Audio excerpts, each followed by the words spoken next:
there, welcome to this Mark's Reviews and Tutorials video. We're going to be doing a little bit of work on this bike shed, or this shed here. We've put a roof on it just with half a bubble slope, and it's not enough. There's a difference between this plastic roof and the tin. You see how that's got water sitting on it?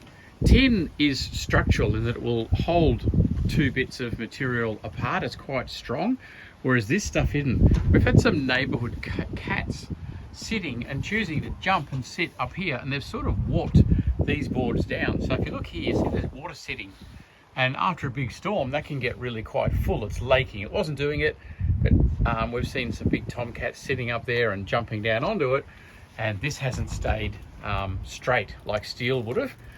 This is polycarbonate, but it's changed its shape. So what we're going to do is increase the rake. See, we've done a bit of waterproofing on that back edge and so forth. That I don't think is going to become a problem. We're just going to increase the rake by about an inch, or a couple of centimeters. And what I first thought was, okay, I'll just put a couple of centimeters thicker board, like undo all of the roof across the top, and then put that thicker board right the way across the top. But then when I had a look inside, this is basically a fence. Have a look, there's videos here that show how I built this, but this is basically a section of fence with a roof on it back over here. It's not attached. This is the neighbour's brick wall, so the shed isn't actually attached. There's some fence posts here that we've just used and extended up and then put the roof onto between that, and this basically is just an extra section of fence we've got running along here with a gate in it. So it's very, very basic and straightforward, but because there's just these two fence posts, this is the one piece of timber that runs right the way along, but it's only attaching there, and that's it. So if I raise these up by that 2-inch amount, then the whole roof will go up by that 2-inch amount, and that span will stay as it is. I've got a couple of pieces of timber. They're sitting right there, ready to go. They're the right size.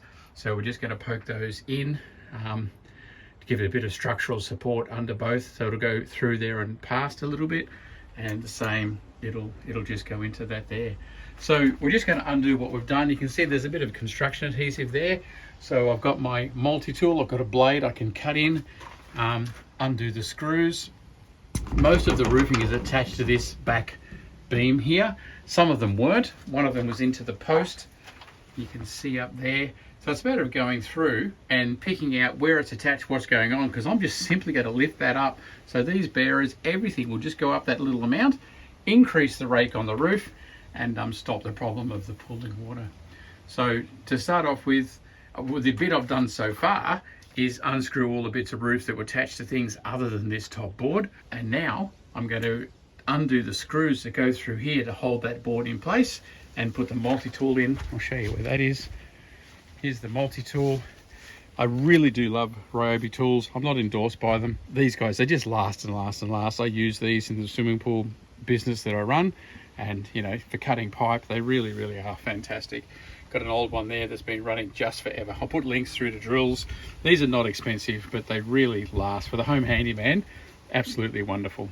So you can see that nice big long reach on that blade. It just goes backwards and forwards like that. So it'll go into that timber and cut that glue away, and we'll be in business. So I'll cut that away and undo those two screws, and we'll see where we're at. So you can see here how the multi-tool goes. You just slide it in underneath. I've got that screw screwed out.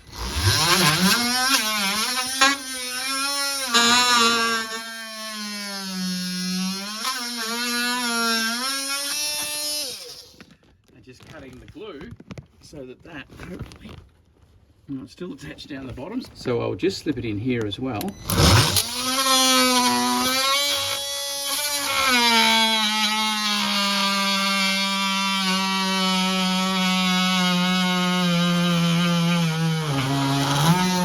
Right through. See what a wonderful tool that multi-tool is. Cuts all that glue, and I think I saw that flexing then. Yep, it's now loose, so we can get him out. Okay, so we've managed to do that, get these bits in, and the little bits of water was sitting there all ran off nicely, so it's now got an increased rake on it, and it's causing the water to run off, so that's perfect, exactly what we want, just with that little bit of extra bit of timber under there. So what we're going to do now is They should be sitting on there. That's better. What we're going to do now is get some construction adhesive under that edge, under the face here, under here, all of the ceiling faces, so that it'll glue. And I'm going to drill another hole. See, I've got a big hole here so that the screwdriver bit can go in and then grip back about here so that it gets a good grip into the timber. So what you do, if your screw's too short, like if it's only coming to here, you can drill a larger hole so that you can drive your bit with an extension in further. The head comes to here, holds the wood nicely. So I'll do that here. So I'm going to go in through the top, so it's coming in and holding here. With a roof, it's very important you get a shear force that you can hold it down, that it's not going to come flying off. And do the same over there, just getting so that this is all still well attached to those posts. Getting enough screws and so forth in so she's all really well connected. Construction adhesive is really important here to hold this whole thing together. Yes, it's going to have screws in it holding it all together, but the construction adhesive will really help tie all the elements together and hold it in place. So we'll put that back up into there. Is that going to fall?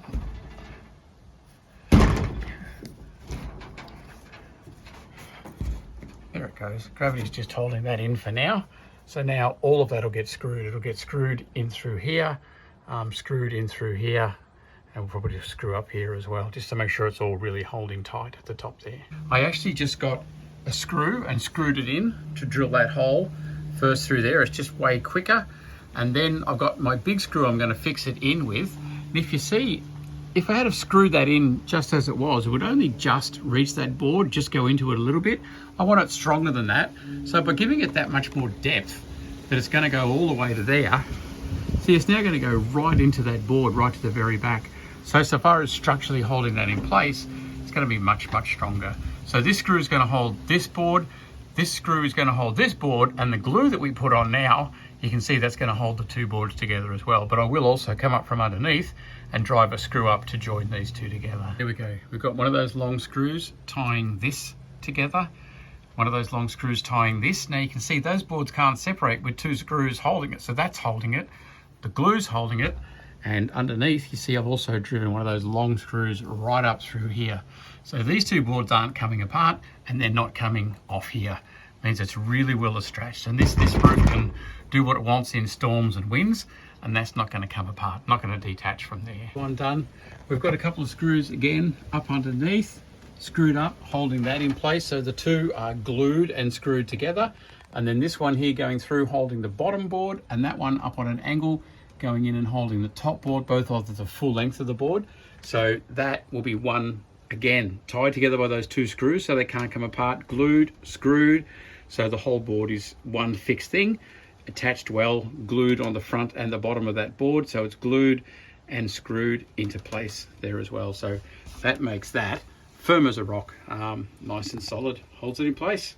And there we go, the roof is up, and we've increased the run on the roof so the water's not going to pool up there anymore. Problem solved. Okay, so here we go to finish off. If you're gonna say it's gonna run water, you got to check it. So here we go. Well, it certainly is opening up all the way along.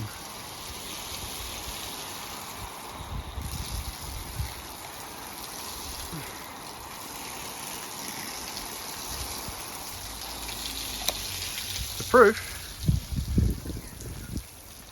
will be in what is left sitting up there. And